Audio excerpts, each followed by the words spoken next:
Praise the Lord. ஆண்டவரும் அருமை இரட்சகருமாகிய இயேசு கிறிஸ்து இனிய நாமத்தினாலே உங்களை யாவரையும் நாங்கள் வாழ்த்தி ஆசீர்வதிக்கிறோம். கர்த்தர் உங்களை ஆசீர்வதிப்பாராக. இன்றைய தேவ வார்த்தை 1 நாளாகமம் 4ஆம் அதிகாரம் 9வது வசனம் 10வது வசனம் சொல்லுகிறது பாருங்கள். யாபேஸ் தன் சகோதரனை பார்க்கிலும் கனம் பெற்றவனாக இருந்தான். அவன் தாய் அவனை துக்கத்தோடு அவனை பெற்றேன் என்று சொல்லி அவனுக்கு யாபேஸ் என்று பெயரிட்டாள். அல்லேலூயா. நல்ல கவனிங்க. அந்த யாபேஸை அவங்க தாய் எப்படி பெற்றாங்களாம்? துக்கத்தோடு பெற்றார்கள் என்று வேத வசனம் சொல்லுகிறது. அல்லேலூயா. அப்போ அது பிறகு இந்த 10வது வசனத்தை நல்லா கவனிங்க. யாபேஸ் இஸ்ரவேலின் தேவனை நோக்கி, அப்போ யாபேஸ் ஜெபிக்கிறார். என்ன ஜெபிக்கிறார்னா, இஸ்ரவேலின் தேவனை நோக்கி, தேவரீர் என்னை ஆசீர்வதித்து எல்லையை பெரிதாக்கி உமது கரம் என்னோடு இருந்து தீங்கு என்னை துக்கப்படுத்தாதற்கு அதற்கு என்னை விலக்கி காத்திரல் என்று வேண்டிக் கொண்டான். அவன் வேண்டிக் கொண்டதை பாருங்கள், தேவன் அருளினார். அல்லேலூயா. நல்லா கவனிங்க. யாபேஸ் இஸ்ரவேலின் தேவனை இயேசுவை நோக்கி அப்போ ஜெபிக்கிறான். ஆண்டவரே என்னை ஆசீர்வதிங்க, என்னை ஆசீர்வதி, என் எல்லையை பெரிதாக்குங்கள் என்று விரிவாக்குங்கள் என்று ஜெபிக்கிற வேளையில் கர்த்தர் பெரிதாக்குகிறார். அல்லேலூயா.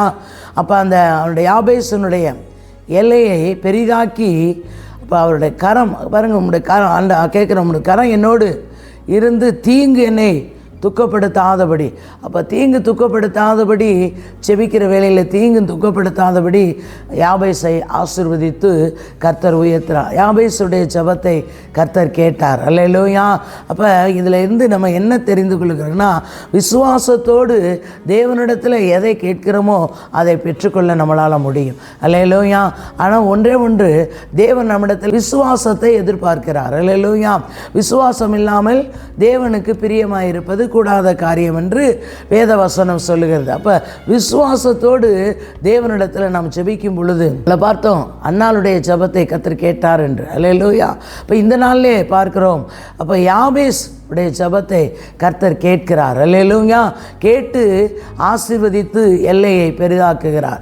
அதே தேவன் உங்களுடைய எல்லையும் நீங்கள் செய்கிற கையிட்டு செய்கிற வேலை, வியாபார ஸ்தலம், தொழில், எல்லா விதத்தையும் எல்லையை பெரிதாக்கி ஆசீர்வதித்து உங்களை நடத்துகிற தேவனாக இருக்கிறார். இந்த வசனத்தை கொண்டு ஜெபியுங்கள், கர்த்தர் பெரிய காரியத்தை செய்வார். தகப்பனே மை துதிக்கிற சோத்திரம் கர்த்தாவே, சர்வ வல்லமையுள்ள தெய்வமே மை துதிக்கிற சோத்திரையா. நேற்றும் இன்று மாறாத நல்ல தகப்பனோட பரிசுத்த கரத்தில் ஒரு விஷயங்களை தாழ்த்தி உங்களுடைய பொறுப்பாக தருகிறோம்.